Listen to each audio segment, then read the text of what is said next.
And Senator Murray, whenever you're ready. Great.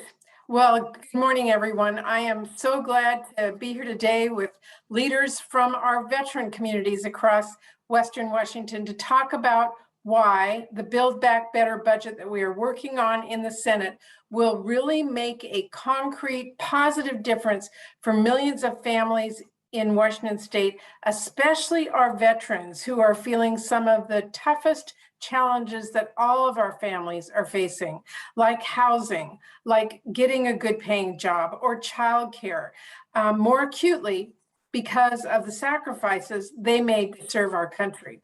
And as the daughter of a World War II veteran and a Purple Heart recipient, I know just how important federal programs are for veterans and their families. After my dad returned from service and was diagnosed with MS, our government, our country, didn't just say, tough luck, you're on your own. They were there for my dad and for my family, helping us to get by and get back on our feet, whether it was VA medical care or food stamps or the federal program that allowed my mom to go back to school and get a job so she could care for our family, or the student loans that helped me go to college. I know the support me and my family received made all the difference in the world. So with Build Back Better, I want to make sure that everyone in our state has the support they need to succeed, and that we address the pressing issues that our veterans are facing right now.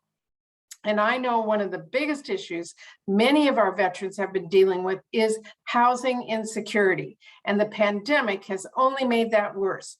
So I fought to make sure Build Back Better includes the largest investment in affordable housing in our nation's history. What will this mean for our veterans? It will mean that there's more affordable housing and more rental and down payment assistance to help make sure they're paying less to keep a roof over their heads.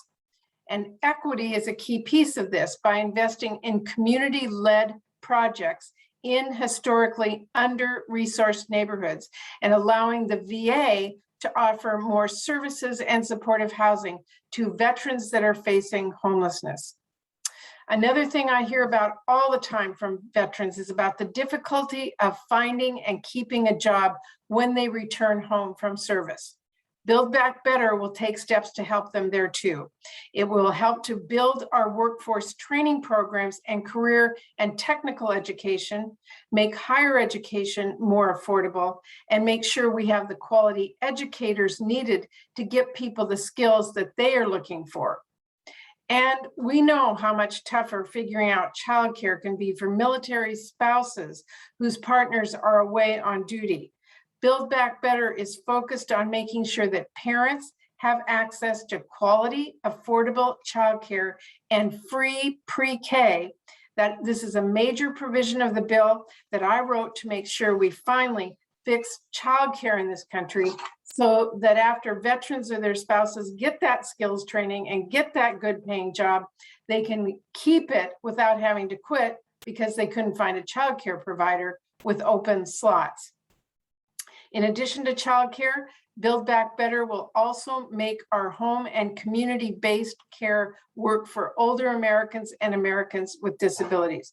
Our commitment to our veterans doesn't end when they're done serving. And part of that is making sure they have access to the care and services they need throughout their lives. That's why I push to make sure Build Back Better will expand access to home and community-based services so that getting that kind of crucial care won't just be for the lucky few who can get off of a wait list. And finally, we're going to extend the expanded child tax credit for families. This is a policy similar to childcare that truly does lift all boats. A lot of veterans who have young families need some time to figure out their next steps after returning home from service. $250 or $300 per child every month, that is a big deal. The child tax credit is so important because it gives our families some breathing room so they can afford things like diapers and meals and other essentials. And while there's a lot more in this bill to talk about, the last thing I do want to touch on here is how Build Back Better puts billions towards improving the VA's healthcare infrastructure, leasing space for more community-based outpatient clinics, and expanding the VA's medical staff. So ultimately, Build Back Better is going to help our veterans by putting money back in their pockets, making childcare affordable and accessible, making it more affordable to keep a roof over their heads, and giving them the skills and tools they need to find a good paying job. We're very close to getting this done. So I'm looking forward today to hearing from the folks on this call who've joined me about the challenges that our veterans are facing here in Washington State, so I can take their stories back to Washington, D.C. and get this bill, Build Back Better, over the finish line. So with that, thank you again to all of you for joining me. I will turn it over first to Cassie to hear from her. Cassie. Thank you, Senator. My name is Cassie Gabelt Byard. I am a U.S. Navy veteran, Presidential Lifetime Achievement Award recipient, trained mediator, certified analyst, and professor of political science. I currently serve as special advisor to Avow magazine. I serve as an honor court mentor, and I am currently the government affairs liaison for Minority Veterans of America. Minority Veterans of America has members in 48 states, 2 territories, and 3 countries. MVA is a nonpartisan 501c3 nonprofit organization designed to create belonging and advance equity for underrepresented veterans. MVA serves more than 5 million veterans of color, more than 2 million women veterans, more than 1.7 million religious and non-religious minority veterans, and more than 1 million LGBTQ vets. MVA advocates for policies that improve the lives and well-being of veterans. Our goal is to ensure that minority veterans can move through post-service life in a just, equitable, and supportive environment. Our advocative efforts are driven by certainty that effectively supporting our nation's minority veterans begins with the recognition that at the heart of the problem are social and structural inequities. We advocate social and structural change to then equitably serve all veterans. A few points of focus for us are addressing economic disparities, resolving systemic injustices, mental health and healthcare access disparities, as well as pandemic recovery policy. One of the main issues that has the ability to advance or hinder full spectrum progress in the veteran community is, as the Senator mentioned, affordable housing. We applaud Senator Murray for her efforts in ensuring that the issue of housing insecurity is addressed as part of the Build Back Better package. Housing insecurity is by no means a new phenomenon within the veteran community or even our country at large.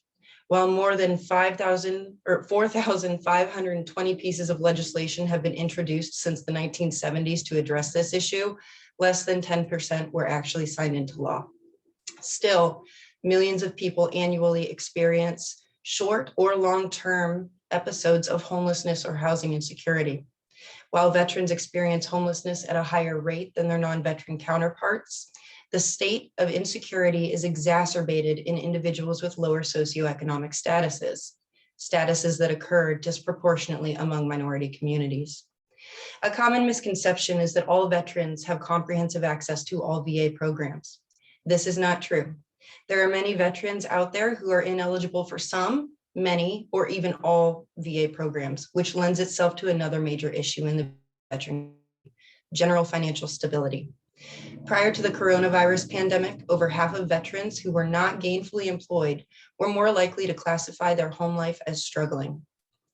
Within the broader veteran community, including those who were gainfully employed, there was still a negative disparity between the same standard of living when compared to pre-pandemic non-veteran families.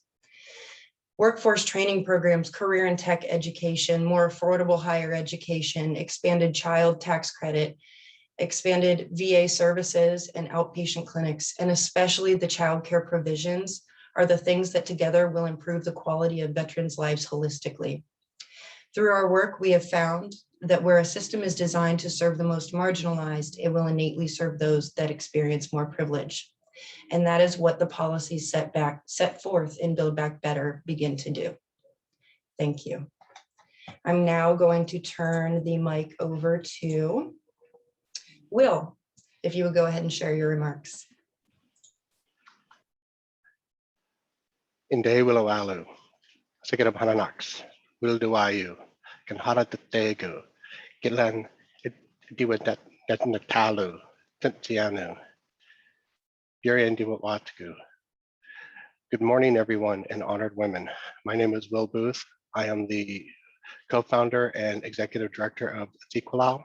I'm originally from the Tsimshian Nation of Southeast Alaska and Northern British Columbia, now living here in the Burien, Washington area, traditional land of the Duwamish peoples. And Senator, thank you again for the invite to participate in this. And SeeQuilLouw, which is a Lusutchid word adopted by my co-founder, means grandmother cedar, meaning that we work from the ground up to build the support structures needed for all tribal and non-tribal community members throughout Washington state. We do this by creating a community where all Native and First Nations are welcome to join, share, learn, create, and heal. We do this no matter their nation or tribal affiliation, enrollment status, or veteran status, or their chosen identity. We have programs designed specifically for our tribal elders, Native women veteran, Two-Spirit LGBT veterans of color, any Native veteran, formerly incarcerated Native veterans, and survivors of domestic and gender-based violence. We've built partnerships with local and national nonprofits and governmental organizations such as the Puget Sound VA's Native and LGBT veteran programs, the King County Veterans Program, and various tribal councils and programs throughout Washington state. Our goal here at SeeQuilLouw matches the Build Back Better framework. We are working to provide safe and secure housing for all Natives and Native veterans throughout Washington state. We have clients all over. I was just on a call yesterday with the mother of a veteran who sadly made the ultimate sacrifice during the Gulf War. So helping her to keep the roof over her head as winter approaches the Spokane Valley. And as those of us here know, it gets a little cold on the east side compared to here in the Seattle area. So working with her and her family this would be monumental. She's taken in her grandchildren.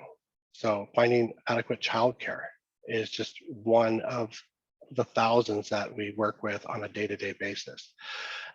Having funding sources to provide education for our new veterans just coming out of returning home from Afghanistan will be monumental. The industry here in Washington state is changing daily, and having to reinvent yourself in order to find a job and to compete with so many others is, sorry, I'm all excited here. So thank you for all this and just everything about it. And the only other thing that I would really focus on is our Two-Spirit LGBT veterans, specifically within the veterans of color communities. Within SeeQuilLouw, we are seeing a greater number of folks coming, asking for help, asking for assistance, asking for guidance, asking for safety. A safe space to share their stories, to talk, to commune with others. Once they left the military, that bond was lost. And we're working behind the scenes to make sure that that exists for them and for others that can feel that unity that we felt when we were all in uniform.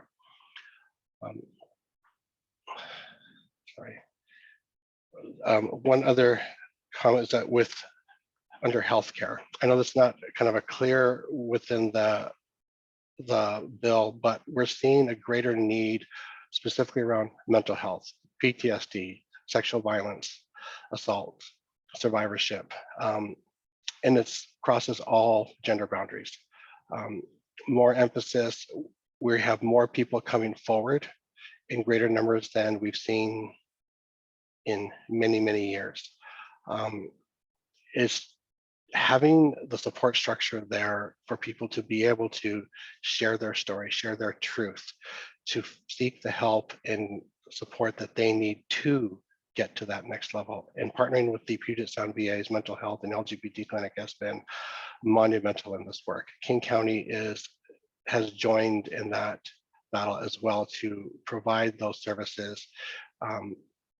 And anything from your level, Senator, and above to continue to fund these programs so that our veterans and their families are cared for, have the services that they need so they can live a stable life. They've given so much. We need to give back and provide that for them. So thank you for this and for all your continued work. And with that, I will pass the mic over to Brittney. Thank you. Thank you for allowing me this opportunity to speak. My name is Brittney Hamilton, and I am the Executive Director of Operation Award 57, a nonprofit serving wounded veterans, Gold Star families, and their loved ones. Day to day through our programs, we're made aware of the struggles that veterans are facing to find meaningful employment, afford childcare, as well as just manage their health and wellness. And this doesn't just extend to the veteran, it affects the spouses, the caregivers, and the children in the home. If we want to make an impact, we need to remember everyone that the military service touches. Washington is a destination for many veterans because we have amazing healthcare options available, yet they're not able to find affordable housing near the very resources that they need, which is causing hardship, long commutes, added stress, and less time with their families. And on top of it, if they can find affordable housing, often rentals, the landlords are asking first, last, and a deposit that we've seen over $8,000 or more at once needed. It's just not doable, especially for those in transition from service. And we're also seeing a lot more a situation where renters are being forced to move because the landlord is selling the home. And so they have to get out quickly and they don't have those kinds of funds. Besides affordable housing, affordable childcare is vital for every parent in Washington state, including many of the veteran families that are on lower fixed incomes because of their disabilities. Not only does childcare enable them to find valuable employment and contribute to their communities, but it allows them to get the medical care that they need. And for those households that can manage to have two adults working, the burden of childcare is extreme, often forcing one parent to have to quit work or reduce their hours because the cost of childcare is more than they're earning. For example, there's a huge burden now with COVID-19 as a lot of childcare facilities are no longer enrolling. Or in our case, recently, what happened with us was a COVID-19 positive child resulted in our son having to stay home for 10 days. But that meant I couldn't go into work. And so not only did I lose wages, but I also still had to pay the childcare facility. Additionally, the changes to the program of comprehensive assistance for family caregivers through the VA are resulting in a lot of paid caregivers being dropped from the program. So now another example of loss of income in the home, but yet the responsibilities to care for the veteran, they've not changed. Many caregivers have been forced to quit their jobs in order to care for their loved ones. And now the very medical programs that are there to help them are kind of turning their backs on them. And that's how they're feeling. So we're very grateful for Senator Murray's efforts on the Build Back Better budget. We do believe it can make a difference in all of these families moving forward. At Operation Award 57, we say, for the wounded, the fight never ends. And we really think this bill will take a big step to help ensure our veterans and caregivers no longer have to fight for the very care and services they've already earned. So thank you for allowing me this opportunity to speak on behalf of so many of these veteran families. I am going to turn it back over to Amir to keep it going. So I appreciate your time. Thank you, Brittney. So for our reporters on the call, we're going to open up press QA. So if you have a question, please just use the raise your hand function, and we'll call on folks in the order they do, and then just list your name and your outlet.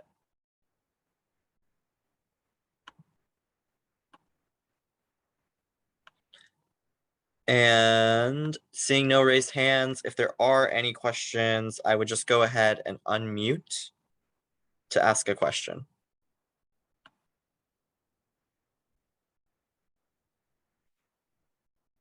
Okay. Seeing no questions from the reporters we have on the call, I will go ahead and turn it over to Senator Murray for closing thoughts.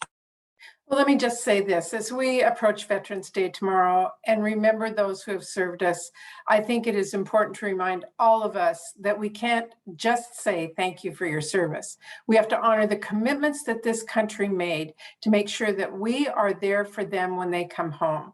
The components of the Build Back Better are absolutely critical to our veterans community, whether it is job training, whether it is affordable education, whether it's housing infrastructure or childcare so that they can go to work.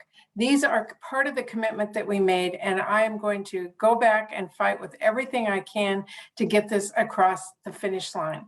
And to all of the folks who joined me today, thank you for your service. Thank you what you do for our service members and women and returning veterans. And let's all remember our veterans tomorrow on Veterans Day. Thank you.